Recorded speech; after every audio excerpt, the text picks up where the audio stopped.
Depression could be considered an epidemic. It is about feelings of severe state of low spirits caused by loss of hope or courage, severe sadness.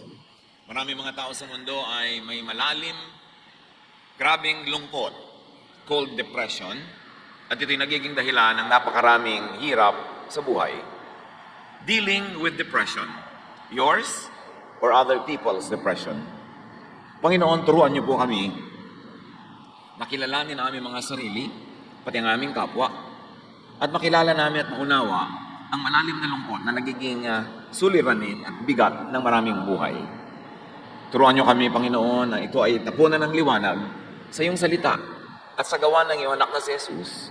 At nang sa ganoon ay kami makalaya at maging kami man ay maging kasangkapan ng pagpapalaya mula sa depression sa maraming tao.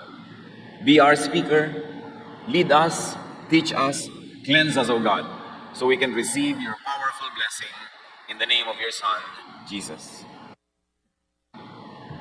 According to the World Health Organization studies in 2016, 350 million people worldwide suffer from depression. And statistics in 2005 says 15% of depressed people will commit suicide. Over 800,000 people die due to suicide every year around the world.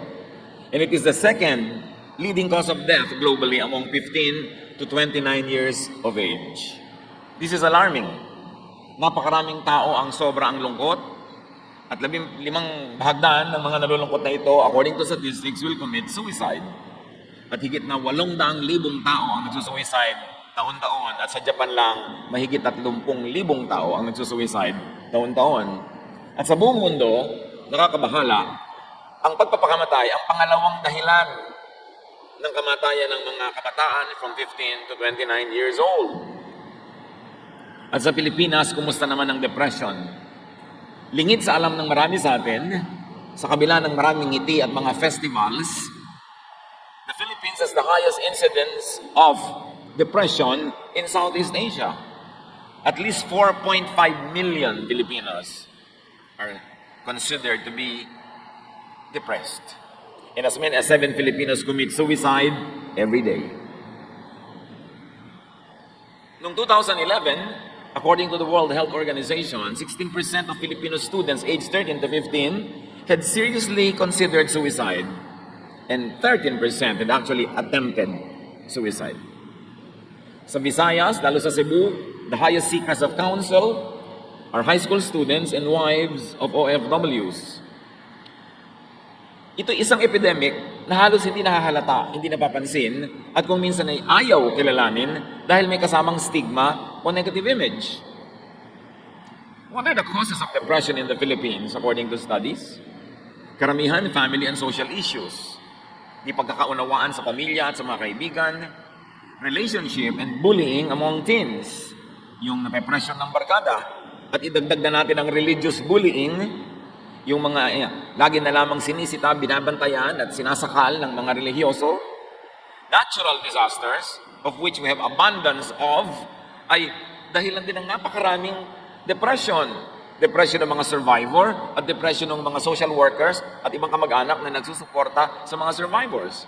According to studies, one great cause of depression in our country is traffic and poverty, including academic work. Paano ba nalalaman at nasusukat o nakahalata ang depression? What are the signs and symptoms of depression na dapat nating matyagan? Marami at isa-isahin natin ang ilan doon. Subalit hindi naman kung meron ka nito ay depressed ka na, pero kung meron, ito ay isang sign ng posibleng depression, lalo't hindi na agapan. Lack of energy, loss of appetite, even constipation. No interest in work or other favorite activities.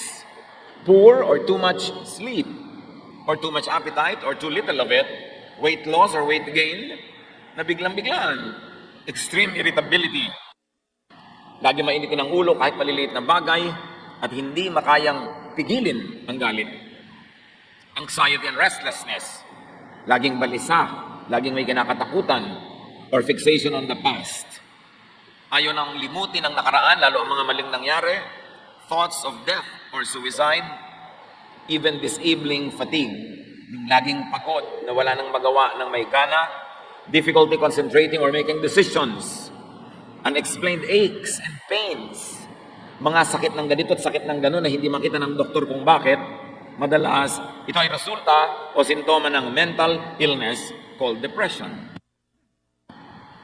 How do we deal with depression?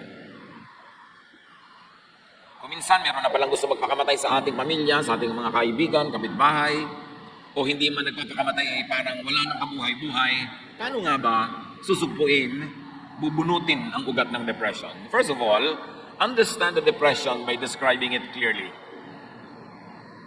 Unawain ang lungkot na ito sa pamamagitan ng malinaw na pagsasalarawan in vivid detail to a trusted person perhaps, or even just to yourself. 1 Kings 19:10. He answered, Lord God all-powerful, I've always done my best to obey you, but your people have broken their solemn promise to you. They have torn down your altars and killed all your prophets except me, and now they are trying to kill me. Ay nagsasalita si Elijah. Matapos niyang gapiin ng mga propeta ni Baal ng Diyos-Diyosan ng bansa, siya ay pinagbantaan ni Queen Jezebel na papatayin din at hindi siya tinantanan ng paghabol dahil alaga ni Queen Jezebel yung mga priest niya. So Elijah fled, and this passage reveals what he feels in this point in time. He was very depressed. In fact, this prophet of God wanted to die. Elijah is very depressed, and he articulates his emotional struggle in a conversation with Yahweh.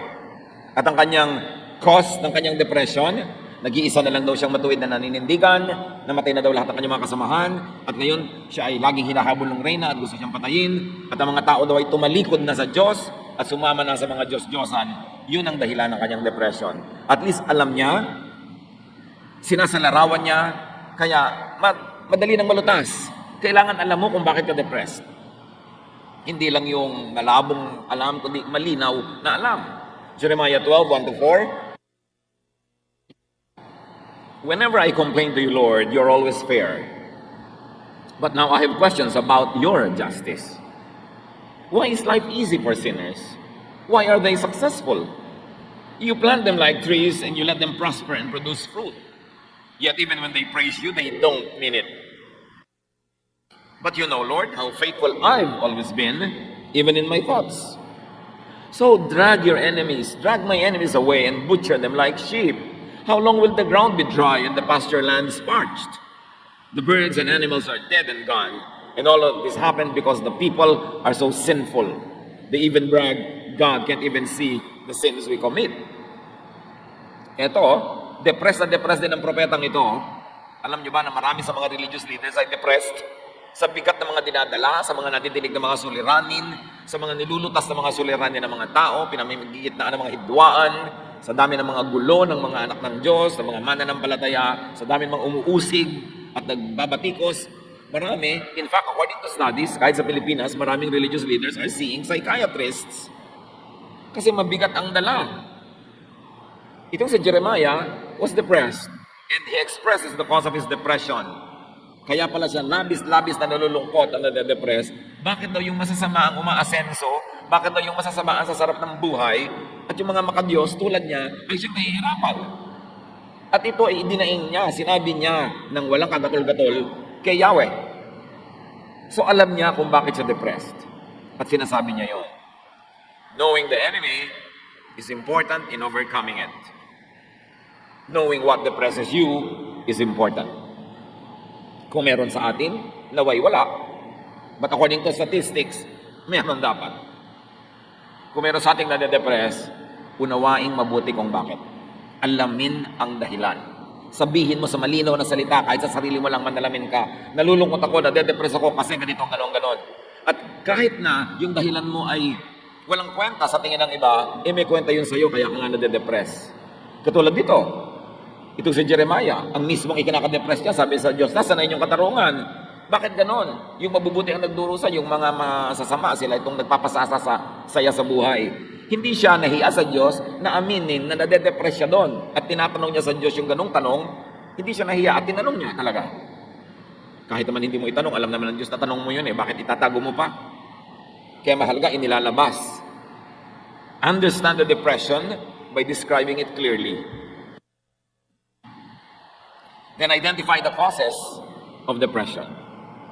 Una, inuunawa mo kung ano ito, at pagkatapos, ano ang binagmumulan. Depression is not only something people have, but also something people do. Na ang ating mga depression at lungkot, kadalasan ay bunga ng ating mga ginagawa, ng ating mga gawi, ng ating mga nakasanayan, mga habits, and they could cause depression. Depression is an active experience. And what are the sources of depression? Physiological or physical sources. Yung ating katawan, blood chemistry, mental condition, yung sitwasyon ng ating buong pangangatawan, pagkabusog o pagkagutom, pagkapagod o sobrang pahinga, o ang sobrang pag-iisip na nagpapalit ng hugis ng ating utak, lahat yan ay maaaring maging magbunga ng depression. Job 19:17-21, another very depressed man of God. My breath disgusts my wife. Everyone in my family turns away. Young children can't stand me, and when I come near, they make fun. My best friends and loved ones have turned from me. I am skin and bones, just barely alive. My friends, I beg you for pity. Alam natin ang kasaysayan ni Job, dumaan sa pagsubok, naghirap, nagkasakit, nagbutot balat, nabalot ng galis, itinakwil ng kanyang mga kaibigan, mga kamag-anak, ng mga kakilala. Yun ang dahilan ng kanyang depression. At ito ay merong physical reason. May mga tao na de-depress pag nananalamin. Hindi nila gusto ang kanilang nakikita. Merong nade-depress sa mga nangyayari sa kanilang katawan. Pagka may umiidad ang mga tao, kuminsan nade-depress din dahil bakit lumihina na yung katawan nila, nakakaramdam ng ganito at ganyan, nakakakosya ng description. So, itong ginawa na pagde-describe na ito ni Job was very helpful in analyzing his situation. It described the physical condition of Job, which drove him into depression. Kaya dapat nag-iingat-ingat tayo sa pagsasalita. Kumisan may babaeng o lalaking hirap na papala sa pagpapapayat. Tapos pag nakita mo pa, sabi mo, hoy taba, alika nga dito. Tatawagin mo pang gano'n, na-depress tuloy. Mamaya, nagbigti na. Dahil lang sa katabilan mo at hindi kataklesahan ng iyong bibig. May mga sinasabi tayo kumisan na nakaka-depress sa tao. Hirap na yung isang ina na kachuchutor ng anak niya para maging honor student. Tapos sabi mo, hoy, bakit 3 taon ka na sa grade 1? Manahimik ka na lang kung naobserbahan mo yung ganang mga bagay. Kasi ang salita natin ay nakakapagpalala ng matinding kalungkutan at paghihinagpis ng ating kapwa. Pag-iingatan natin yan. Another source of depression, aside from the body, is emotional or mental sources, like guilt. Kaya maraming relihiyoso, depressed, kasi walang ginawa yung religion, kundi sila ipag-guiltihin. Or misplaced shame. Hiyang-hiya sa mga bagay na hindi naman nakakahiya. Pero hiyang-hiya. Or fears and suppressed feelings. Marami kasi, nag-exercise sila ng social control over domineering parents, sobrang mahihigpit ng mga magulang at mapag-control halimbawa ng mga anak, sobrang mahihigpit at mapaghusgang mga religious groups. Pag napasali ka sa mga ganito, nasusuppress yung feeling mo. Gusto mo magsaya, hindi ka makapagsaya. Gusto mo magbihis ng ganito, hindi mo maisuot. Sikil na sikil ka. Pag kayo nagpatuloy at naipon ng naipon, nagiging depression. Legalistic and dogmatic religiosity could cause grave negative emotions. Mas marami nagsusuicide na relihiyoso kaysa yung mga taong hindi relihiyoso. Kasi sikil na sikil. Akala nila galit ang Diyos na sumasaya. Ayaw ng Diyos na natutuwa ka sa buhay, kaya lagi nilang inililihim, itinatago ang tunay nilang nadarama, ang nangyayari na de-depress. Kaya si Jesus ay nagagalit sa mga relihiyosong taong sobrang magpahirap sa mga tagasunod sa kanila. Binibigyan ng mga impossible expectations. Matthew 23:4, sabi ni Jesus, ang ganito daw ng mga religious leaders, they pile heavy burdens on people's shoulders and won't lift a finger to help. So 1 Samuel 18:6-11, dito ay i-describe kung paano pinuri ng mga babae sa Israel ang mga nagawa ni David sa giyera na insecure tuloy itong si Haring Saul. David had killed Goliath, the battle was over. As the enemy went along, women came out of each Israelite town to welcome King Saul. They sang, Saul has killed 1,000 enemies, David has killed 10,000. This song made Saul very angry, and he thought, they are saying that David has killed 10 times more enemies than I ever did. Next, they will want to make him king. Saul never trusted David again. Nakita nyo, dahil sa kanta ng mga kababaihan na yun, na insecure yung king. At napahamak din si David. Meron kasi mga tao hindi nag-iingat sa sinasabi nila. Huy, bakit ang ate mo mas mataas ang grade kesa sa'yo? Nakaka-depress ka na pala. Bakit mas maganda siya kesa sa'yo? Bakit ganyan? Ang mga pinsan mo successful, ikaw hindi. Comparisons. So these women were comparing David and Saul. Verse 10, the next day, the Lord let an evil spirit take control of Saul, and he began acting like a crazy man inside the house. David came to play the harp for Saul as usual, but this time Saul had a spear in his hand. Saul thought, I'll pin David to the wall. He threw the spear at David twice, but David dodged and got away both times. So meron daw masamang espiritu na pumasok dito kay Saul, kaya sinikap niyang sibatin itong si David 2 ulit. Hindi lang nga siya nagtagumpay. Pero kung nagtagumpay siya, napatay niya. Note that the evil spirit here could refer to ancients' way of describing depression. Wala kasing salita yung mga ancient people ng salitang depression. So sa kanila, pagka yung nade-depress yung tao, gumagawa ng mga bagay na ngayon ay alam natin ginagawa ng depressed people, sinasabi nila, may masamang espiritu. Hindi laging literal ang masamang espiritu. Kulang lang sila ng kaalaman sa siyensya para i-describe clinically yung nangyayari. Kasi para naman talagang tinitirhan ng demonyo, yung grabe ang depression. Kung hindi pinapatay ang sarili, pumapatay ng iba. So identify the cause or causes of depression. In Saul's case, it was envy. Envy that was encouraged, nurtured by these women who were singing songs that made the king insecure. Pero silang pananagutan doon kung bakit nagkaganon din yung hari. Another way to deal with depression is to uproot the causes of it. 1 Samuel 16, 14 to 19. The Spirit of the Lord had left Saul, and an evil spirit from the Lord was terrifying him. In other words, peaceful thoughts were not in his mind anymore, and he was filled with very troubling, depressing thoughts. It's an evil spirit from God that's frightening you, Saul's officials told him. Your Majesty, let us go and look for someone who is good at playing the harp. He can play for you whenever the evil spirit from God bothers you, and you will feel better. Dito maraming naguguluhan na nagbabasa ng Biblia, bakit daw pinapayagan ng Diyos yung evil spirito na maglabas-masok kay Saul? Terminology nga ng mga sinaunang tao for depression. So nung umalis sa kanya ang matino at tahimik na pag-iisip, syempre ang pumalit, magulo at violent na pag-iisip. At sabi ng kanyang mga tauhan, maghahanap po kami ng musikero, yung magandang tumugtog. At kung kayo ay ginugulo ng espiritong yan sa inyong utak, tutugtog siya at kayo mapapayapa. All right, Saul answered, find me someone who is good at playing the harp and bring him here. A man named Jesse who lives in Bethlehem has a son who can play the harp. One official said, he's a brave warrior, he's good looking, he can speak well, and the Lord is with him. Again, the evil spirit is thought to be the cause of the king's bad mood. The evil spirit could actually be depression. All the signs, the clinical signs are there. And the ancients thought that playing musical instruments, seeing beauty, and hearing good speech could drive away evil spirit. This demonstrates the attempt to deal with the cause of the depression.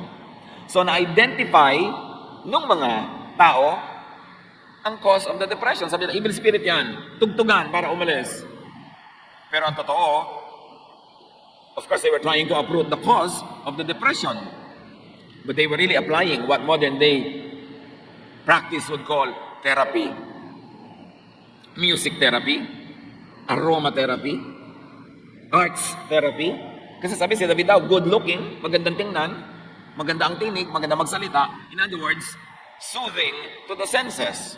Na ngayon, pinapractice even in psychiatry therapy. Pag stress ka, pupunta ka sa isang spa, may aromatherapy, merong touch therapy, sari-saring therapies. So talagang depression yung kanilang nilulutas. modify and improve your lifestyle if you see symptoms and signs of this. Eliminate or minimize lifestyle problems. At ito ang ina-identify ng modern science na nagiging cause ng maraming incidents of depression. Overworking.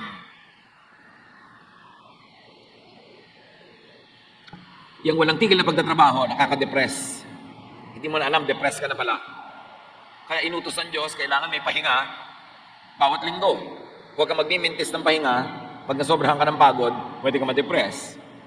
Lack of exercise. Yung laging ayaw kumilos, laging tinatamad, laging nakatihaya, nakataob, nakatagilid, nakatiwarek. Pwede yan mga kandidatang ma-depress. Kasi dapat ikinikilos mo ang iyong katawan para mag-circulate ang iyong dugo. Procrastination. Yung lahat ng gusto mong gawin sa buhay na inuuro mo, pinapabukas-bukas, nagigilty ka rin sa kalooban mo na hindi mo nagagawa yung trabaho, nai-stress ka na marami kang unfinished work. So procrastination o pagpapaliban ng dapat gawin can also cause depression. Imbalance spirituality. Yung puro langit ang iniisip, nandito pa sa lupa, hindi na nakatungtong sa lupa, sa ulap na nandun yung utak, imbalanced. And unresolved stressors like separation from loved ones, isolation due to rejection, repression or suppression of inner feelings, guilt, fear, lahat ng yan. Mga sakit ng utak. Know and solve the cause. Proverbs 12:25-26. Worry is a heavy burden, but a kind word always brings cheer. You are better off to do right than to lose your way by doing wrong. So ano daw yun? Worry is a heavy burden. Pag worrier ka, tendency, madedepress ka.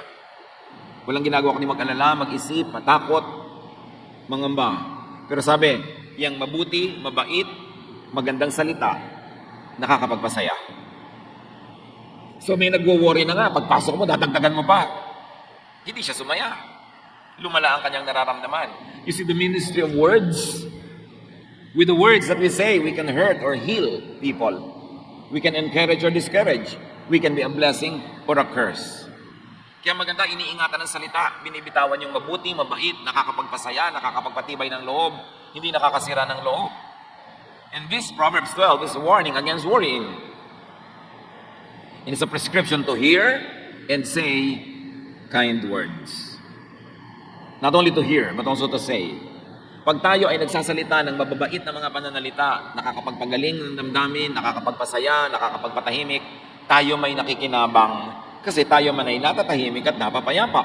Ang hindi alam ng mga mahilig manakit sa pamamagitan ng salita ay una na nilang sinasaktan ang sarili nila bago pa man nila masaktan yung kanilang kausap. Because you keep what you give away. Ang ginagawa natin sa kapwa, tumatalbog at bumabalik sa atin. Kaya ang bawat pananakit natin, nasasaktan din tayo. Meron tayong espiritu ng Diyos na nakatira sa ating puso na pag may ginagawa tayo at sinasabing hindi maganda, ay una nang nasasaktan yung espiritong nasa ating puso. Tayo ang unang nadadawit. Tayo ang unang nasasaktan. Proverbs 23:4, be wise enough not to wear yourself out trying to get rich. Sa inyo, magpakatalino, huwag mong gasgasin ang iyong sarili sa pagpapayaman. Hindi ito warning against getting rich. It is warning against wearing yourself out trying to be rich. Hindi yung pagyaman ang minamasama dito, kundi yung pagpatay mo sa sarili mo, yumaman ka lang. Kaya kailangan, balanse pa rin. Kahit ka nagsisikap, may pahinga ka, meron kang entertainment, meron kang relaxation, at meron kang giving, meron kang charity. Balance ang buhay mo. Proverbs 23:19-21. Listen, my child, be wise and give serious thought to the way you live. Don't associate with people who drink too much wine or stuff themselves with food. Drunkards and gluttons will be reduced to poverty. If all of you do is eat and sleep, you will soon be wearing rags. Again, this is an exhortation for lifestyle change. Kaya piliin mo yung mga kasama. Huwag ka sumama sa mga lasenggo, sa mga sobrang masisiba, mga matatakaw. Walang ginawa kundi mag-inuman, magkainan, ipaghihirap mo yan. Sabi ganun, kung tulog ka lang ng tulog, ang susunod mong isusuot at ibibihis, basahan. Maghihirap ka. So it's an exhortation to change lifestyle by changing a social life, by changing friends. So eliminate and minimize lifestyle problems. Meron tayong mga depression na dala-dala ng ating social life. Dala-dala ng mga uri ng tao na ating sinasamahan. at inilalagay sa ating mundo. Another way to resolve depression is to resolve conflicts.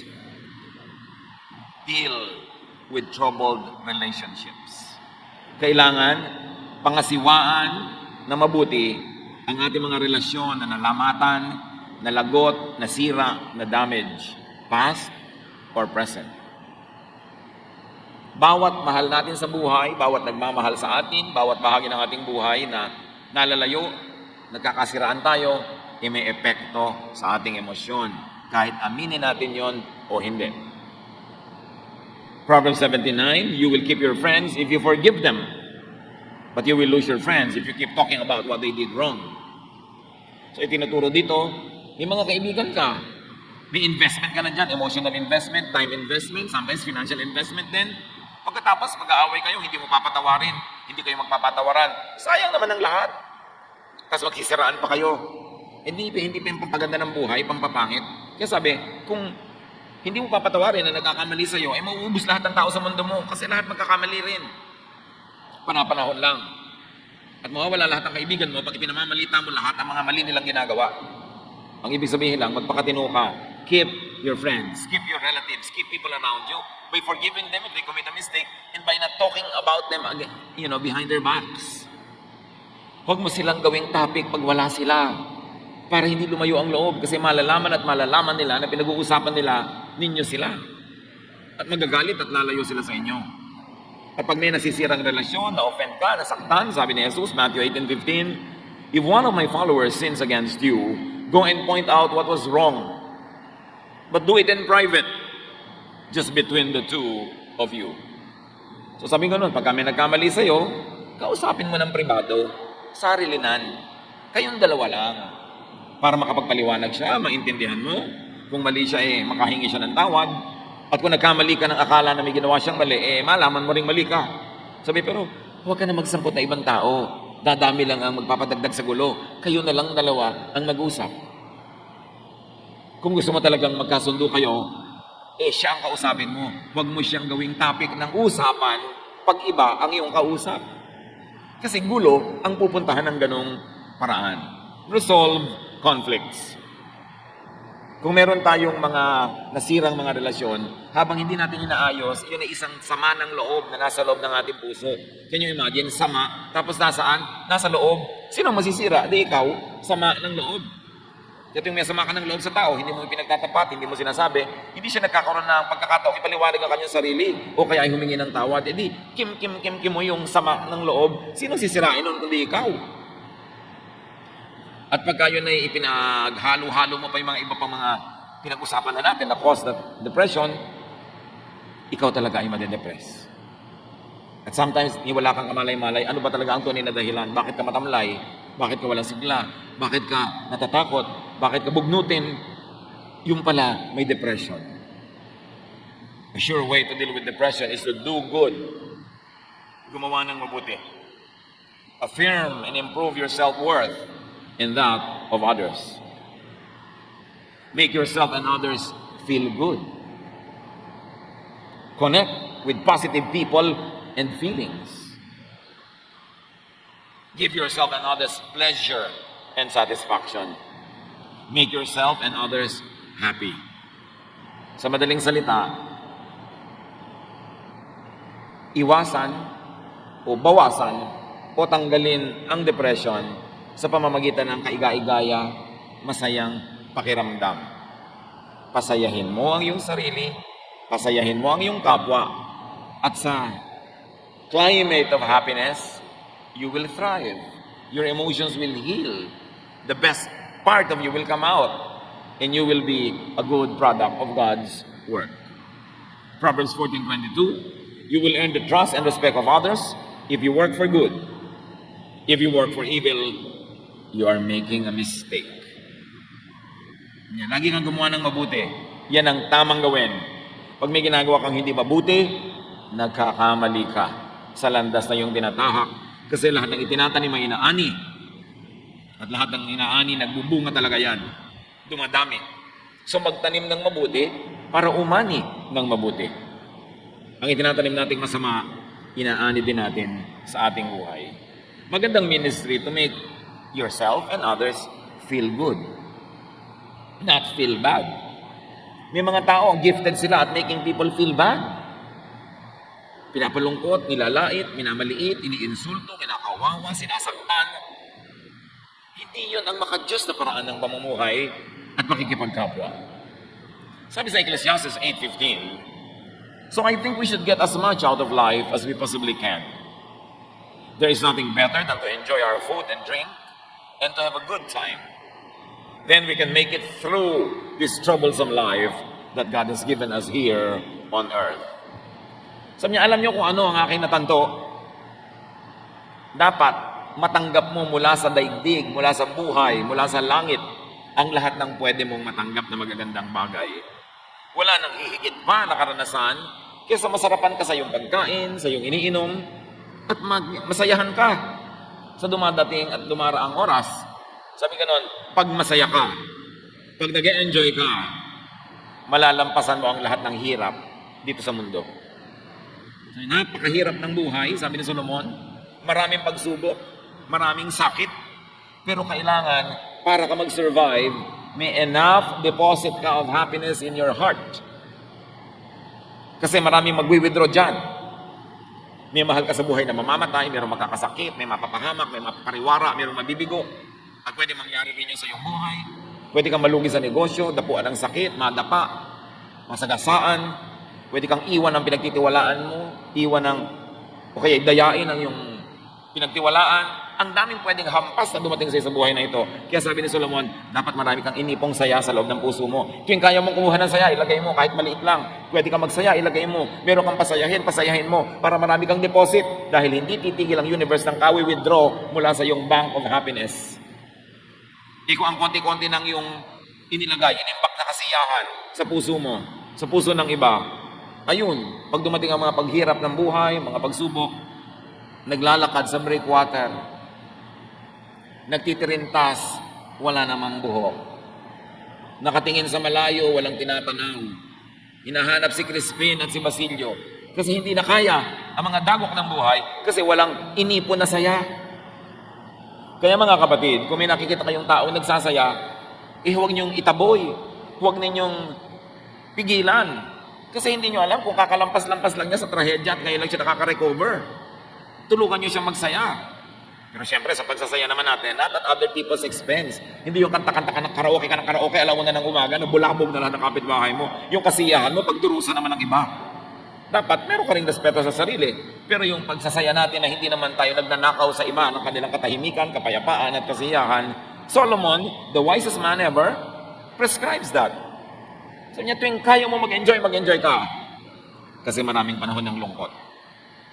Maraming panahon ng pagdurusa. So yung pwede ka magsaya ka na. Kasi pag pagdurusa time, hindi ka pwede magsaya. So dapat pag may chance, samantalahin. Do good. Pleasure is an antidepressant.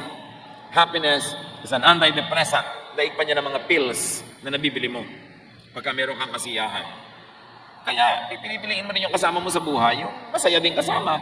Hindi yung pagkasama mo, ang lungkot-lungkot yung dalawa kasi wala na siyang ginawa kundi magreklamo, kumatungal, manira, mamintas, puro negative, mahahawa ka doon. Siyempre, sa mga grabing depression, seek a spiritual counselor or a specialist doctor. And that is to rule out physical causes and to conduct therapeutic counseling. Pag may nade-depress, ang unang-unang ginagawa ng trained counselor, makipag-interview at alamin kung yung kanyang depression ay chemical or physical. Bago sabihin na yun ay spiritual o emotional. May nai-eliminate. Sabi sa Proverbs 28:26, it is foolish to follow your own opinions. Be safe and follow the teachings of wiser people. So dapat magpa-counsel ka sa spiritual counselor, sa clinical counselor, para malaman kung ano ba talaga yung gumugulo sa iyong buhay. At huwag kang mahiya na magpa-counsel. Pagka nakakakita ka na ng buwan doon sa tasa, pag nakakarinig ka na ng mga umaawit sa iyong tenga na wala naman, kailangan mo ng counselor at huwag kang mahiya, huwag mong itago yan kasi you need help. Hindi mo pwedeng pagalingin ng sugat kung tatakpan mo. Kailangan mo siyang tanggalan ng takip, ibunyag, ihayag, langgasin kahit mahapdi, linisin para gumaling. Pero yung tatakpan mo ang tatakpan, mabubulok sa loob. Kaya kung tayo nade-depress, dapat nating sabihin sa isang napagkakatiwalaan o sa isang spiritual or clinical counselor para tayo matulungan kung hindi na natin kayang tulungan ang ating sarili. People who want to stop taking medication must first consult their doctor. I want to emphasize this kasi may mga tao na mga depressed, meron silang mga iniinom na gamot, kung minsan may biglang magka-counsel sa kanila, ay itigil mo ang pag-inom ng gamot. Kailangan itatanong mo sa doktor yan bago mo itigil, huwag kang makinig kung kani-kanino. Kasi may mga tumitigil na biglang nasisira ang chemical balance sa kanilang katawan at biglang tumatalon mula sa building. I have a friend who jumped from a building in Europe kasi he was taking antidepressant treatments. In-advise lang siya bigla ng kanyang weight consultant, yung nagpapapayat sa kanya, na itigil ang mga ganito, itigil ang mga ganon, itinigil naman niya, yung pala, naggrabe na ang depression na nangyari doon sa tao at tumalon sa building. One of the finest persons I know on earth jumped off a building and died because of improper medical advice. Lalong-lalo yung mga pagtitigil ng gamot o pag-inom nito, kailangan professionals ang tinatanong natin tungkol dyan. Meanwhile, most treatments in the Philippines of psychiatric or depression issues are medical and chemical instead of kind words. Diba sinabi na sa Bible? Kind words. Kind words can heal. Correct words, encouraging words, faith, belief in God, fellowship with fellow believers. Nakakagaling yan. Pero madalas, sa mga professional sa Pilipinas, resetahan ka na lang ng gamot. Binibili mo, may instant relief. Meron ka talaga napapala agad. Pero ang tunay na nagtatagal ay yung kind words. Yung pagbuo muli ng kalooban na nasira, na nabasag, na nahati, na nawasak. Kasi temporary lang yung relief na nanggagaling sa chemicals o mga gamot. Napakadali naman kung uminom ka nito para ka makatulog, para hindi nakita problema. Pero yun lang ba talaga ang paggagamot, lalong-lalo sa mga may sakit sa pag-iisip? What are the ways to overcome depression? One, of course, is biologically based intervention. Yung pinag-uusapan natin, paggagamot, medicine. This involves prescription of antidepressant drugs. May instant relief under proper medical advice.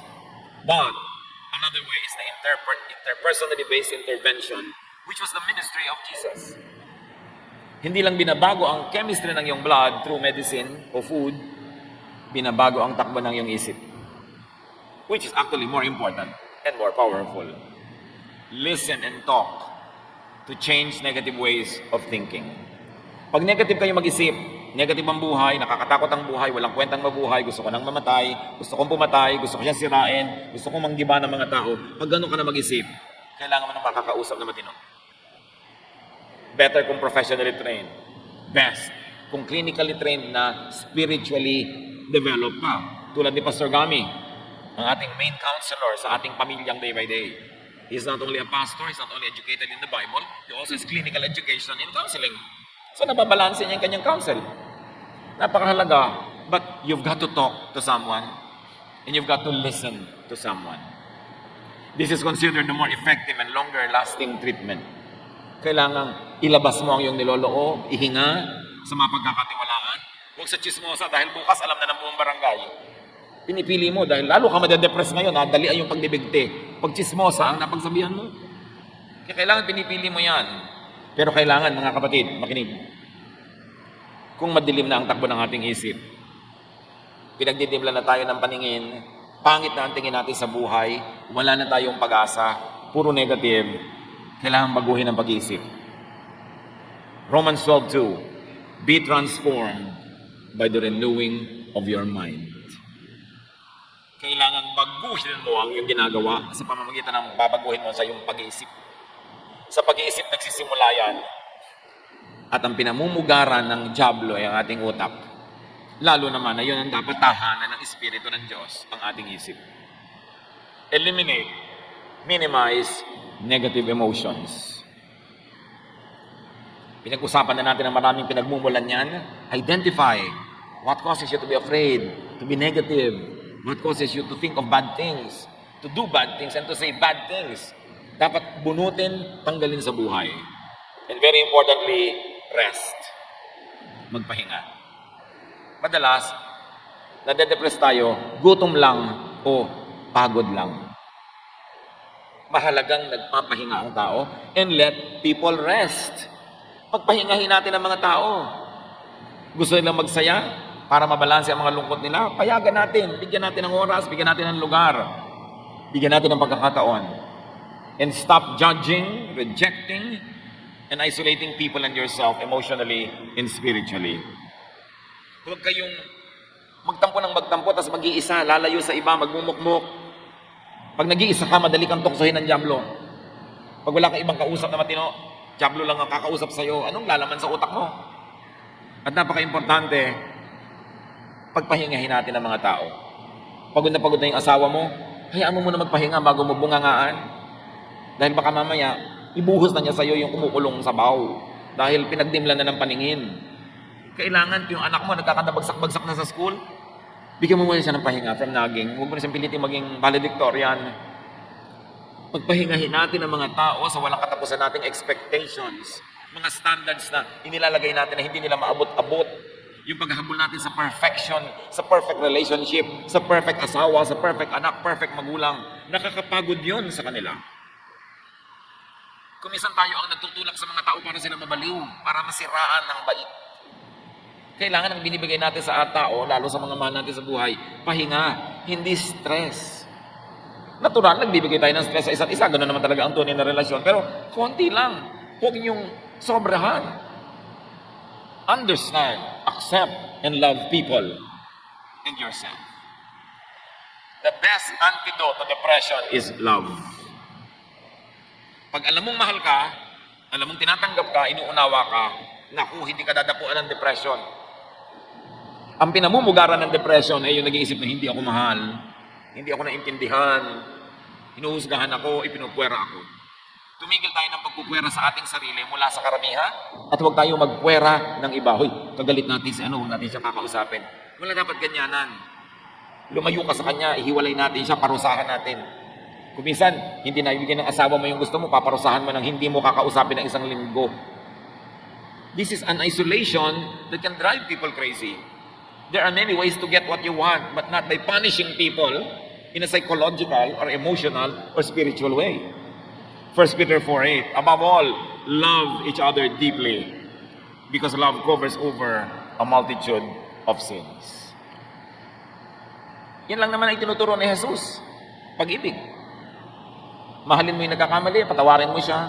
Mamahalin ka rin niya, papatawarin ka rin niya. Tahimik ang mundo. Pero subukan mo huwag magpatawad, hindi ka rin papatawarin. Hindi walang katapusang gera yan. Subukan mo magagalit din siya. Hindi walang katapusang stress. Is this the way you want to live? Dapat na mabago ang ating pag-iisip, ang ating lifestyle, ang buhay natin araw-araw dahil kay Jesus. Dahil sa pag-ibig niya, hindi tayo dapat laging natatakot. At ang mga anak natin, hindi natatakot na i-reject natin dahil alam nilang mahal natin sila. Ang mga kapamilya natin, hindi natatakot na itatakwil natin dahil alam nilang kahit anong mangyari, mahal natin sila. 1 John 4:18, there is no fear in love. But perfect love drives out fear because fear has to do with punishment. The one who fears is not made perfect in love. Pagka daw may natakot, nabubuhay sa takot, na-stress, nade-depress, nagkulang ang mga tao sa paligid niya ng pagmamahal, ng pag-unawa, ng pag-abot sa kanya. Dahil kung siya ay nananalig at alam niyang mahal siya, hindi siya matatakot. At yan ang lagi sinasabi ni Jesus, do not fear. Do not fear. Why? Because I love you. Because God loves you. So why will you be afraid? Huwag nating gawing ministry na manakot at magparusa. Mga kapatid, listen, magparusa. Marami sa atin mahilig magparusa. Hindi mo ibinigay ang gusto ko, paparusahan kita. Hindi kita kakausapin. Hindi ako sasagot pag nagtatanong ka. Hindi nasunod ang gusto ko, paparusahan kita. Hindi kita babatiin sa birthday mo. Tanggalin natin mga kapatid yung hilig magparusa. Kung meron mang dapat magparusa at may karapatan, Diyos lamang. Pero nagmamahal nga siya, hindi nga siya nagpaparusa. Nagpapatawad nga. Tapos tayo pa ang magpaparusa. Sino ang sa ngayon ay pinarurusahan nyo? Maaaring nagkamali sa inyo, isang masungit na tiyan nung araw, ngayon matanda na, pinaparusahan nyo ngayon, hindi nyo pinapansin. Mahilig tayo magparusa. Sabi ni Lord, vengeance is mine, I will repay. Huwag tayong mahilig magparusa kasi pag may pinaparusahan tayo, nagdurusa din tayo, hindi man natin aminin. Whenever we cause heartache in someone's life, we are hurt as well. So have more of God. Enjoy God. And let people enjoy God. Psalm 42 says, as a deer gets thirsty for streams of water, I truly am thirsty for you, my God. In my heart, I am thirsty for you, the living God. Sabi nung kanta, as the deer panted for the water, habang yung usa ay tumatakbo ng habol-habol ang hininga, sabik na sabik, makainom, pants for water, so my soul longs after you. Kung ang ating hahanapin ay Diyos, sa Kanya natin hahanapin ang ating ligaya, ang ating saya, ang ating kapayapaan, at Diyos ang ipapakilala din natin sa kapwa, at pagiging maka-Diyos ang paraan ng ating pakikipagkapwa, mawawala o mababawasan ng sobra-sobra yung depression na yan. So overcome depression with positive emotions, with loving attention and embrace, with the real personal ministry of Jesus. God doesn't want you depressed. God wants you to be happy. Dear Lord, siyasatin niyo po ang aming puso. Kayo na nakakakilala sa amin. Kayo na dakilang manggagamot. Nawa, sa maikling panahon na ito, ay naliwanagan kami sa very real and very dangerous issue of depression in our midst. Tingnan niyo po kami kung kami ay may depression. Kilalanin namin ito. Ipagtapat, sabihin sa inyo at sa mga may kakayanan na tulungan kami. At ang aming sarili, ituwid din namin, Panginoon. Bunutin namin ang mga negative thoughts and negative feelings. Nagbubunga ng negative actions. Na sa kapwa ay nagbubunga naman ng negative reactions. At nagiging chain reaction ito ng paggawa ng masama sa kapwa. Kapagliwanagan niyo ang aming isip. At palayain kami sa depression na tinatawag ng mga tao sa unang panahon ng masamang espiritu. Dahil halos gawa talaga ng masamang espiritu ang nagiging bunga sa amin. Kung meron sa aming kalagitnaan, Panginoon, na may mga depression, malalalim na mga lungkot, feelings of despair, kawalan ng pag-asa, hipuin niyo po ang aming mga puso. Punuan niyo ito ng pag-ibig ng iyong anak na si Jesus at paggalingin ang mga sugat ng aming damdamin. I like to pray for those who have any form of depression. Meron tayong mga lungkot na malalim, matagal, at nagpapahirap sa ating kalooban, nagpapasikip sa ating dibdib, nagbibigay ng mga takot. I'd like you to stand, we will pray, and we will ask the Lord, Jesus Christ, our healer, to heal our depression. Yes, Lord, your people are standing up before you because we recognize that you are our healer, you are our counselor, you are our therapist. At nais naming unahin ay ilapit sa inyo ang tunay na nilalaman ng aming puso, ang tunay naming niloloob sa mga depression, mga lungkot, mga fears, feeling of hopelessness, feeling of tiredness, emotionally and spiritually. Narito, Panginoon, yung mga anak. Sino pang nais tumayo at magsabi sa Panginoon, I declare before you, O Lord, that I am your patient. I want you to heal me. I want you to touch me. Stand up right now and pray to God. Ask the Lord to heal you of your depression. Ipagtapat kung ano ang nadarama, saan ito nagmumula, kilalanin na ito ay dapat paalisin at itakwil niyo sa inyong buhay sa ngalan ni Jesus. And later on, we will pray together. But right now, seek God's counsel, seek God's touch, at ilapit ang mga nagiging bunga ng ating depression.